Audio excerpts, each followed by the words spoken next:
आवाज मानदेशाचा। म्हसवड सातारा रोड मायनी चौक येथे उभारण्यात आलेल्या श्रीनाथ सुझुकी शोरूमचे उद्घाटन 15 ऑगस्ट रोजी सहाय्यक पोलीस निरीक्षक अक्षय सोनवणे यांच्या शुभ हस्ते पार पडले होते। या शोरूममुळे मानखटाव तालुक्यातील ग्राहकांना अत्याधुनिक सुविधा मिळणार असून वाहन खरेदीसाठी आता सातारा आणि इतर शहरांपर्यंत जाण्याची गरज उरणार नाही। या शोरूमला ग्रामविकास आणि पंचायत राज मंत्री तसेच सोलापूर जिल्ह्याचे पालकमंत्री नामदार जयकुमार गोरे यांनी घटस्थापने दिवशी खास सदिच्छा भेट दिली। त्यांच्या आगमनानंतर परिसरात उत्साहाचे वातावरण निर्माण झाले आहे। यावेळी नामदार गोरे यांचे स्वागत प्राध्यापक प्रभाकर हाके यांनी केले।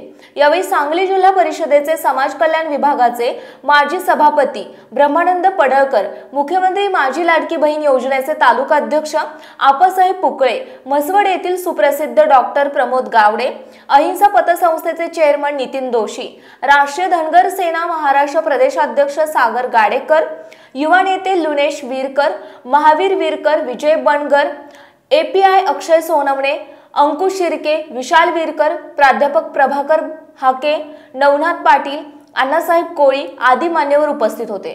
शोरूमच्या पुढील वाटचाली शुभेच्छा देताना मंत्री गोरे म्हणाले की ग्रामीण भागात अशा प्रकारच्या सुविधा उपलब्ध होणे हा विकासाचा सकारात्मक टप्पा आहे। वाहन खरेदीसाठी उत्तम सेवा आणि विश्वासार्हता ग्राहकांना मिळणे गरजेचे आहे। शोरूममुळे म्हसवड आणि परिसरातील नागरिकांमध्ये उत्सुकता आणि आनंदाचे वातावरण असून स्थानिक उद्योजकतेला चालना मिळेल असा विश्वास उपस्थित मान्यवरांनी व्यक्त केला। मानसोफर न्यूज प्रतिनिधी महेश कांबळे, म्हसवड। आपल्या जिल्ह्यातील तालुक्यातील लेटेस्ट बातम्या पाहण्यासाठी आजच मानसोफर न्यूज चॅनलला YouTube वर सबस्क्राइब करा आणि बेल आयकॉन प्रेस करा।